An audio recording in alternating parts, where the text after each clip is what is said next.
Hello everybody and welcome to another episode of the Disgustingly Resilient podcast. I'm Aiden and today we're going to be doing another episode of Infection Critical. So for those who don't know, Infection Critical is a series we do where we look at the best performing Death Guard lists from events from the past, usually in a bi-weekly format for the past 2 weeks or so. Obviously we're looking at November's first half this week. The idea being that you guys can look at what's performing well in the competitive scene. Maybe that can help inspire some decisions, some purchases, all that kind of good stuff. But before we get into it, just a quick reminder, if you do enjoy the content that you see on this channel, please feel free to leave a like and a subscribe. It helps way more than you think. And cool nurglings always click the like button anyway. And if you really enjoy it, consider becoming a Plague Marine. You get access to our Discord, all sorts of good things like that. We're going to give away very soon, which is actually quite a big giveaway as well. We're going to quite a special gift for that one. So if that takes your fancy, feel free to join in. If not, please just leave a like and maybe a subscribe if you're not already. It does massively help. But let's get into it. So, Infection Critical. Again, we do the quick wrap up. What is it? It's a bi-weekly video. So once every 2 weeks, usually it used to be weekly, but it turns out that's too much. This is not my job. This is something I do in my free time, and free time can get hard sometimes. But where we look at the best Death Guard performing lists of the week, we analyse the list, the units they took, and then we have a look at the matchups. Maybe if it was a 4 wins, 1 loss, we'll look at the loss. And if it was 5 wins, we'll obviously just go over all of them. So hopefully that's something that you guys will find useful, and let's just, jump straight on into it because no point messing around. It's supposed to be a quick fire series. So first coming up, we've got Alex Nikolic. Nikolic, maybe. Again, name pronunciation. These lists are not just UK based, these are Europe, America, everywhere. Anywhere and everywhere. If it's been recorded, I'll look at it. So if I pronounce your name wrong, I'm very sorry. Even though this is in England, this one. So 5 wins, 0 losses at the Siege of Windsor GT. 38 player event, going all the way undefeated, the only undefeated player at this event. So congratulations there to Alex, taking the first place. It's awesome to see. So he is rocking a Death Guard Terminator Sorcerer, rocking Living Plague. So this is the enhancement that gives him the extra 3 inches to his contagion aura. This is really nice because it means obviously spread your contagions further, but it also technically means if you save this unit for Deep Strike on turn 3, you'll come in turn 3 with a 9-inch contagion. Living Plague then spreads out to 12, which means you can Deep Strike in and put things in contagion range from Deep Strike because you have to be 9 inches away, but the aura is 12 inches, which is really cool. So nice little bit of tech there, probably had some spare points to spend, so it's a great choice to throw in if you can. We're obviously rocking Mortarion. Mortarion, if anyone doesn't know, is just kind of stupid right now. 300 points for that Primarch. He's just got to the point where he's auto-take, just for pure stats alone. Now, is he great for 300 points? Probably for the wrong reasons. He's just kind of really bulky and annoying as a good odd aura. He himself doesn't actually do too much, but it's more the support and the fact he can just take a lot of punishment for your army. Now we're also rocking Typhus, another of our undercosted characters here. 80 points, somehow still hasn't been nerfed. D6 mortal wounds, just flinging it out. Can do that while doing actions, which is really good. So you can drop in, do something like a, establish locus while throwing D6 mortal wounds at something. You can attach him to Terminators, you can run him solo. There's all sorts of good reasons to take Typhus. In this list, it looks like he's going to be joined with some Terminators because he only has the 2 Terminator characters to go with his 2 squads of 6 Death Shroud. Death Shroud are a big deal at the moment. Death Shroud getting a points cut down to 110 per 3, so 220 for 6. Kind of bonkers, I won't lie, kind of nutty. Probably going to go back up, I imagine, the next update. But for now, use it, abuse it while you can. It's really powerful. They are very cheap for what they bring. They do die, they're not unkillable, they're not super turbo broken, but they are very annoying for an opponent to deal with. They can be quite spiky on the 4-up invulnerables, and they can almost just auto-win certain matchups like poor Orcs who just don't really get to play against you. But they're really good. So you'll see a lot of Death Shroud on these lists, I imagine, going forward. 2 units of 2 Chaos Spawn. Chaos Spawn are great for us. They're quite fast moving, 8-inch move. They have a 4-up save and a 5-up feel no pain. They also heal in the command phase, which is quite nice. These guys are really just here probably to either spread contagion or just be doing actions, taking up space, standing on objectives. And they're pretty good for it. 70 points for it, 75, 70 points about that. It's not the worst thing in the world. They are more durable than cultists, that's for sure. So they're not just going to get picked up by 5 random assault intercessors from Dark Angels or something, which is quite nice. Our Chaos Spawn still have OC, which means they can do actions, unlike the Chaos Space Marine book. When they came out, they lost OC.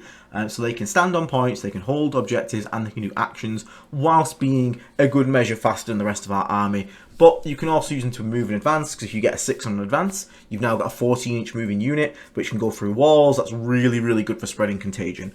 So yeah, super cool little unit, a little bit of utility. 3 squads of 10 cultists. Cultists, if you are going a Death Shroud heavy build, are super good. They are just excellent at whatever you need them to do. They can scout, move, block early. They can scout and take early actions and early objectives, gets that infection going, because now our infection's permanent. It means that infecting objectives is kind of a bigger deal than it used to be. Worst case scenario, they can hold home. You can just string them out on your home objective. You've got 10 guys holding home, stopping any deep strikes coming in back there.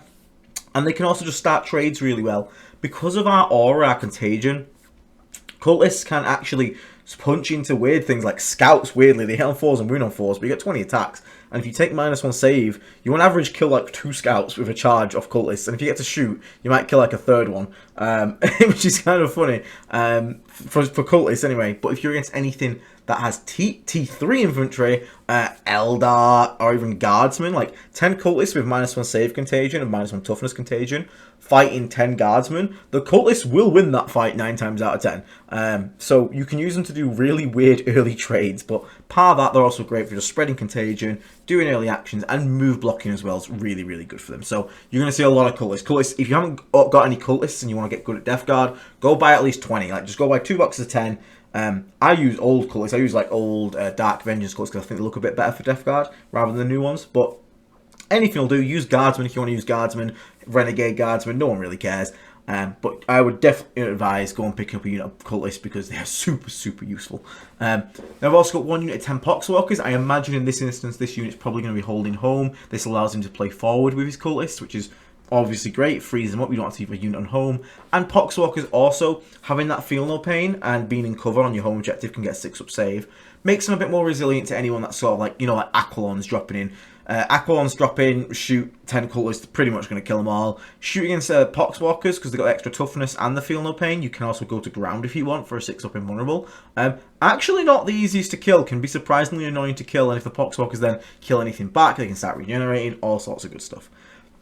3 Predator Destructors. Predator Destructors are probably my little favourite tanks at the moment. I've literally got back from my event and painted up and highlighted them all and put on magnets on my sponsons. They're really, really good. They're 130 points, super mega cheap. Now, is it the best tank in the world? No. Does it do the most damage in the world? No. But it's 130 points for 6, strength 9, AP 1, damage 3 autocannon shots, 2 las cannons, and a load of little plink shots. And all of these are going to be only amplified if you get things in contagion range. Putting stuff in contagion range for -1 save, -1 toughness, and then using a stratagem Boil Blight to remove cover for all your predators means that these predators can actually spike pretty hard in damage. And if they shoot at infantry, they get an extra AP. So suddenly that autocannon is now AP3 ignores cover versus infantry. It can wreck people's days, especially because a lot of elite models these days are 3 wounds. So having the capacity to have these autocannons pumping out 6 flat 3 damage shots, plus the las cannons, all AP3 ignores cover onto elite infantry, pretty fucking good. So yeah, they're fantastic. 130 points, you bring 3 of them, it's 390 points, not even breaking 500. 3 really little tanks. They're not the most durable, they're not the most killy, but when bringing 3 of them, I was just like, you know what, guys, you do solid work every single game, and they did. So, Predator Structures, real good right now. We've got a fetid bloat drone with spitters. Again, it's nice, it's fast, it can fly. It's got the nice little flamers to overwatch any little skirmishing units. You know, 5 Eldar Rangers want to run past it, you can just spray them to death. You got good odds to kill them. But really, it's there to go. It can tag stuff, it just flies out, it's faster than most of your army, can do actions, and it's also not easy to kill. You put out 10 cultists to do an action, they die to pretty much anything. Bloat drone doing an action though for 90 points at toughness 9, 10 wounds, 3-up save, 5 invulnerable. That thing can actually be extremely annoying to kill and really require a commitment of some force to kill that thing, which makes them super good because they're only 90 points. You can also use to force early trades. You put it onto an objective, opponent has to bring around like a 180 point tank to shoot it and kill it, then you can respond with your predators and hopefully kill that tank back. So really good. We've also got a squad of Nurglings. Infiltrate, good. -1 to hit aura, great. But really they're there to allow this list to bring along Rotigus. So Rotigus being the big chunky man he is, toughness 12, 20, either 22 or 24 wounds for Rotigus. I think it's 24.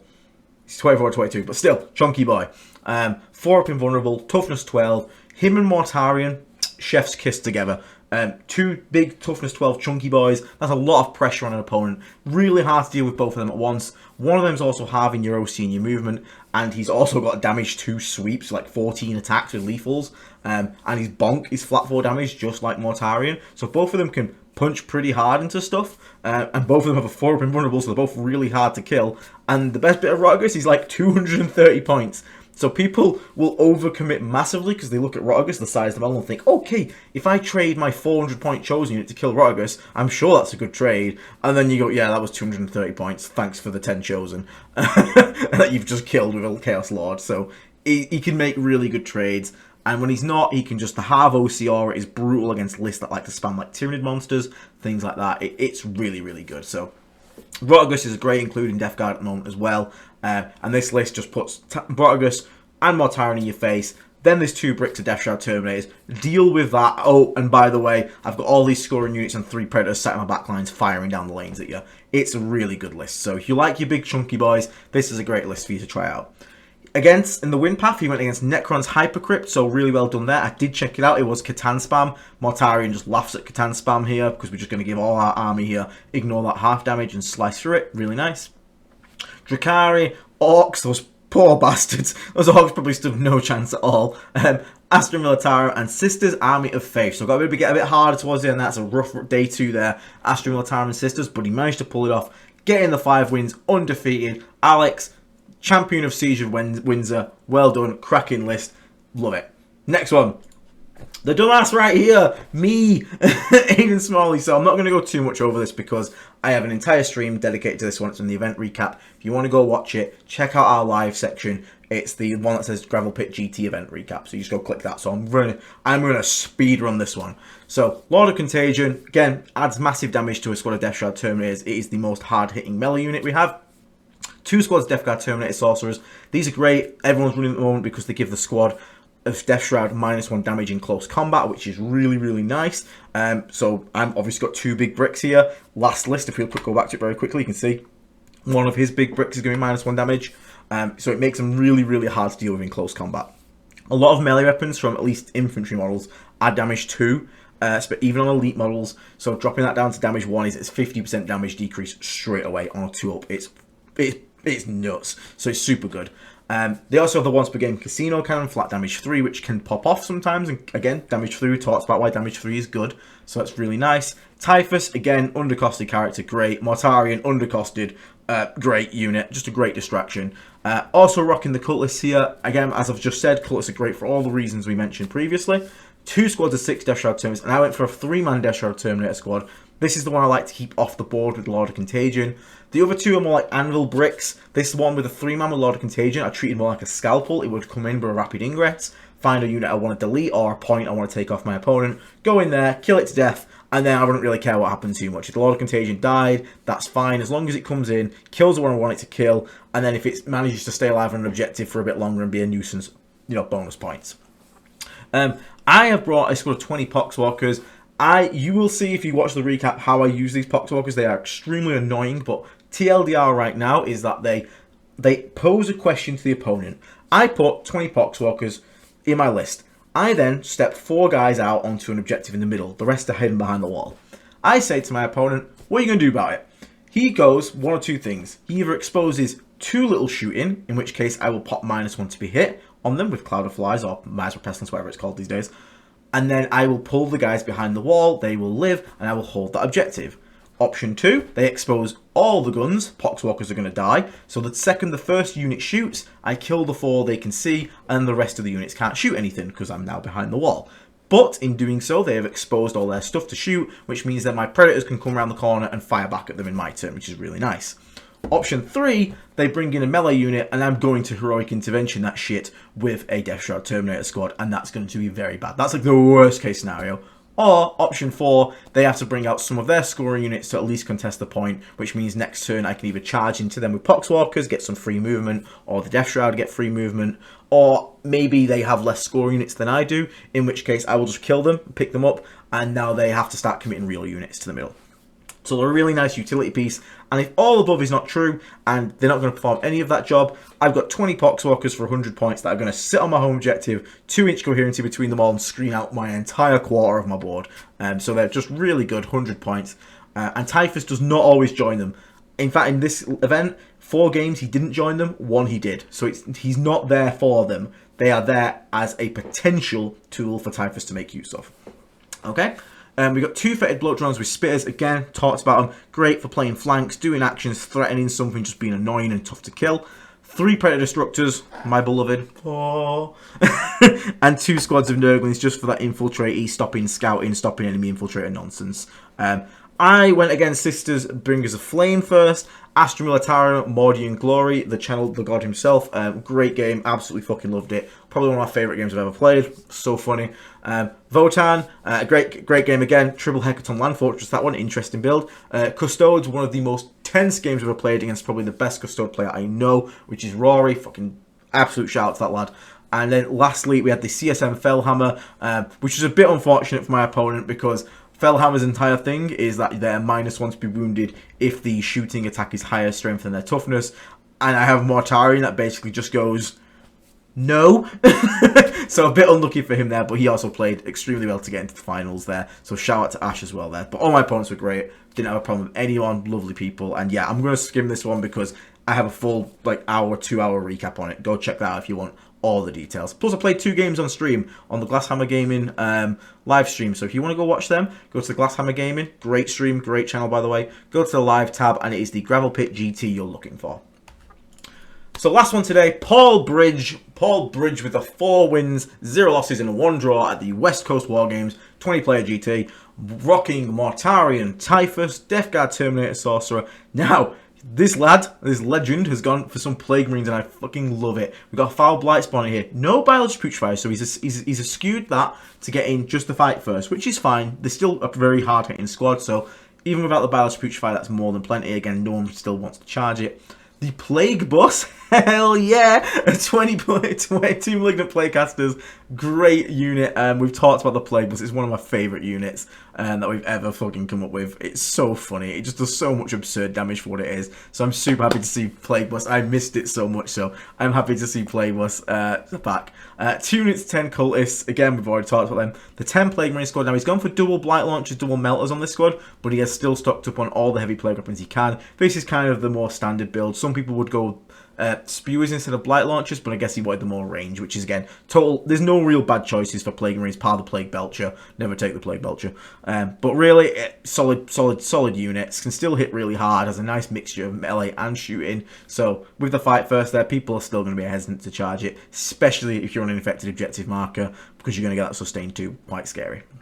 A squad of 6 Death Shroud Terminators, so just the 1 brick here, but once again, bringing that Death Guard Terminator Sorcerer along to give him that -1 damage in close combat, which is very important. We've got a squad of Poxwalkers, probably going to guess just to probably hold home most of the cases here, with that 5-up Feeling of Pain. 1 squad of Chaos Spawn, we talked about it again, 8-inch move, it's great, it's faster than most Death Guard units, can do actions, can spread contagion, just an annoying little unit that can go do stuff. 2 fetid bloat drones, 1 with spitters, 1 with mower. Again, pair them up together, send them down the flank, have a great time terrorizing any scoring unit of like rangers, scouts, anything like that. They're so funny to just be like, oh god, I've got to deal with these 2 things whilst the rest of the army is moving up the middle. It really does pose your opponent a question. 2 Predator Destructors, my beloved, with las cannon spawns, and it's just a great little shooting platform there. 2 Chaos Rhinos to ferry around the Plague Bus and ferry around the Plague Marines there, so as per standard. And a War Dog Carnivore coming as an ally, so a nice, fast-moving, hard-hitting melee unit with great OC, so it's great for denying primary if you just stand on an objective. 8 OC is hard to top.